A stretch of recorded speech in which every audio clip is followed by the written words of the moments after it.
appreciate PineCone having me get to come down and do a little pre-music here. I'm looking forward to the show. I'm just going to turn my chair around when they start and just listen. So I'm going to play a little bit of fiddle here, but before that I'm going to sing an old ballad, a cappella, or acapulco, as some of them say, that I learned from a great singer and collector of songs named Bobby McMillan. Bobby passed away a few years ago, and I'm really grateful that he didn't have to endure the heartbreak of seeing a place that you love and have dedicated your life to be so completely devastated. Fortunately, he had passed on before that. But what I didn't expect is that these songs, old songs from the 1700s, 1600s, I didn't expect that they would give me so much comfort when I was experiencing devastation and trying to wrap my head around terrible things that happened. Maybe for the first time in my life, I realized, oh, that's why people sing songs about murder and mayhem and disaster and all these terrible things. They're not necessarily advocating for those things to happen. They're trying to make sense of some things that are impossible to make sense of. So this is an old song called Georgie. As I walked over London Bridge, all in the morning early, I thought that I heard some pretty fair maid saying, "Spare me the life of Georgie. Go and saddle me up my milk-white steed, go a bridle him so gaily, I'll ride away to the King's High Court and plead for the life of Georgie." Well, she rode all day and she rode all night till she was wet and weary, and combing back her long yeller hair, she pled for the life of Georgie. And combing back her long yeller hair, she pled for the life of Georgie. And she taken out a purse all filled with gold, just like you've never seen any, saying, "Come all ye lawyers unto yourselves, and plead for the life of Georgie." Then Georgie rode up for to plead for herself, said, "I never did murder any, but I stole 16 of the king's white steeds, and I sold them in Bohemia."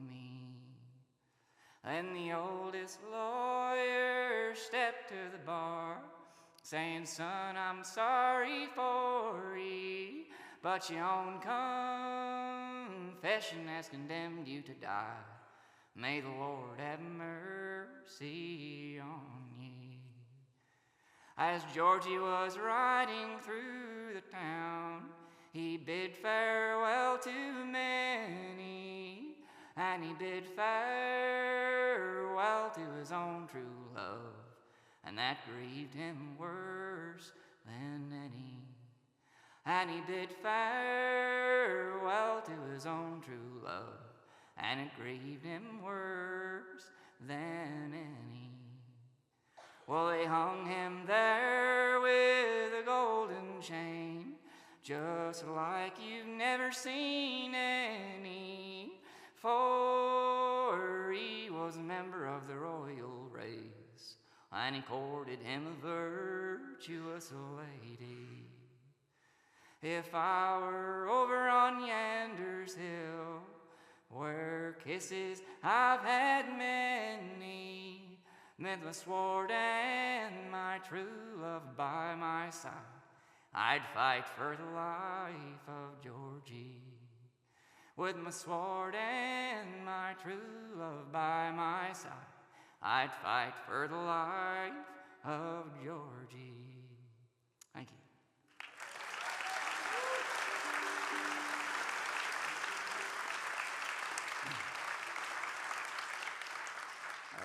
play a little snippet of a tune.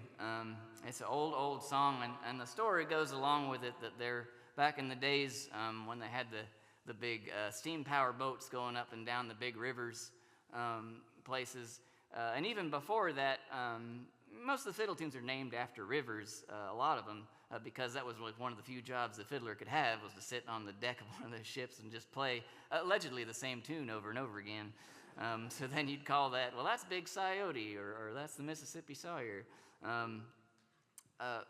But there's a story that goes with this song. It says that there's this fiddler, and back in the 1800s, mostly fiddles was a solo thing. You didn't necessarily play with another musician, which gave the fiddler a lot of freedom, but also a lot of responsibility. And so he was sitting on the deck, and he's playing, people were gambling and do all those riverboat things like you've seen in the movies. And but then, and they're going down the Mississippi River, and of course, even when it's not flooding, that thing's flooding. And that is the fastest moving river I've ever seen. Well, second fastest after some stuff I witnessed. But he said he saw a man out there in the flood on a snag of a tree, and the tree was going up and down, and the man was screaming as he was playing that fiddle tune. They said that the fiddler afterwards, he lost his mind. He couldn't handle it, and the only tune he'd ever play was this fiddle tune, and then he'd make that horrible sound. That's the story that goes along with it, but that doesn't really match the tune.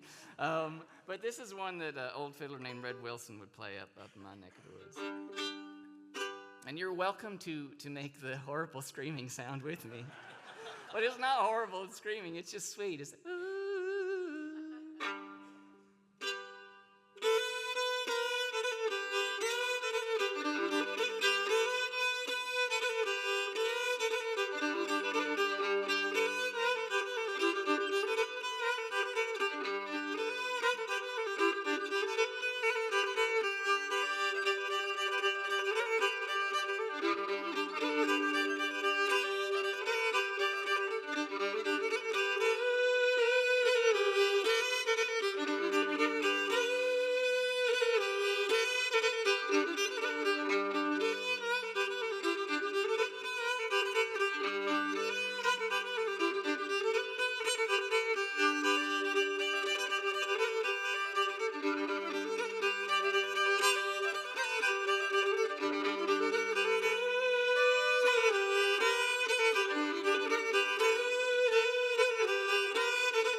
I told you a little bit about Bobby McMillan earlier.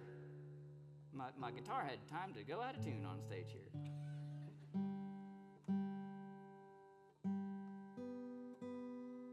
To be good enough for folk music. I should hide the tuner so you can't see what I'm doing. So this is a song that I learned from one of my mentors. I've been blessed to have a lot of mentors. In fact, I've been accused of being not just like a song collector, but a mentor collector. And this is one that I learned from my friend Bobby McMillan. And he learned it from his great aunt. She lived over in Cocke County, Tennessee, which is right over the North Carolina border, right over, down the river. Not a great place to be from Asheville.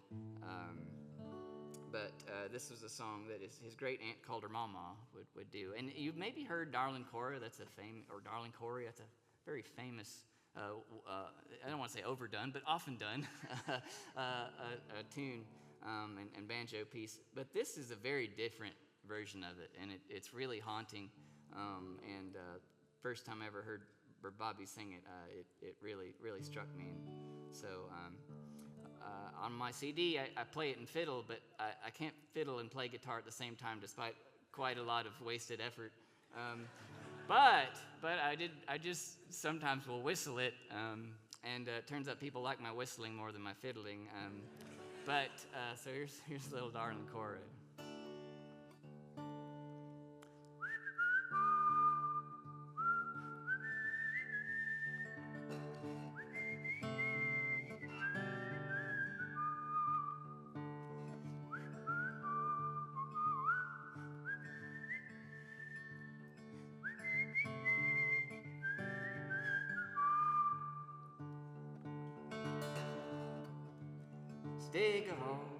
Dig a hole in the meadow, dig a hole in the cold, cold ground.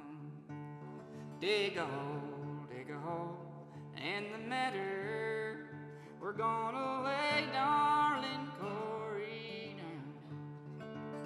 Well, the first time I seen Darlin Cora, she's riding on that eastbound train.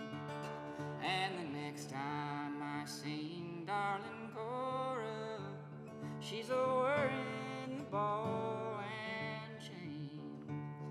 But the last time I seen Darlin Cora, she's a-setting on the banks of the sea. Had a shotgun strapped around her body and a banjo on her knee. My kind of woman.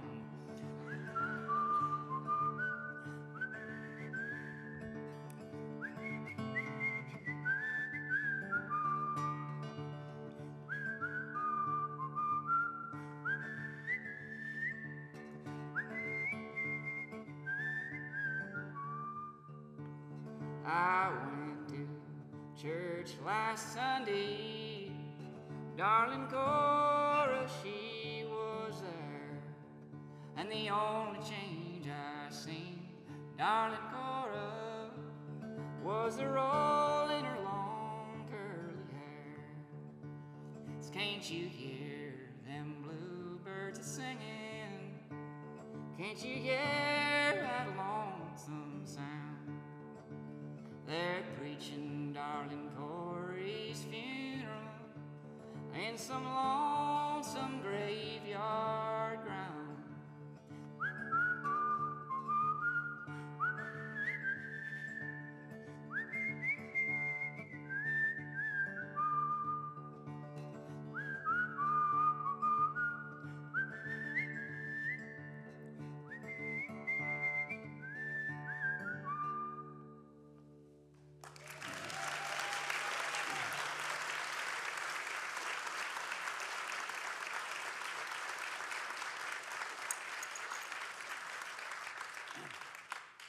All right, so yeah, like I said, short set. I'm going to sing a little bit of this last song. This is one, maybe more than any other song that I knew before Helene. This one has given me the most solace, I guess, and I've seen it help the most other people. I've tried to sing as much as I can because I think in these days we need as much encouragement as we can. This is, yeah. And something I definitely learned through Helene, we don't just need encouragement, we need each other.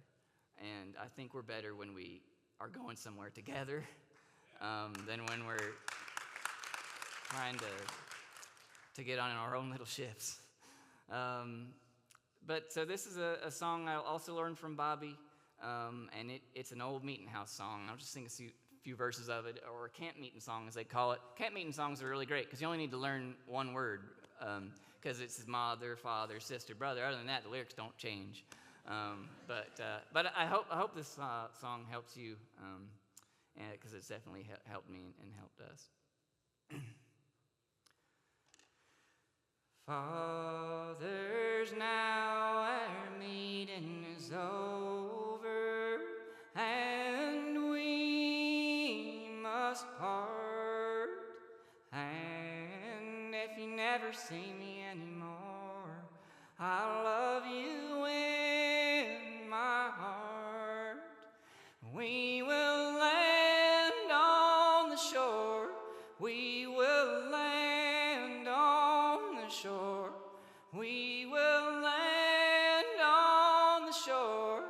and be safe forevermore.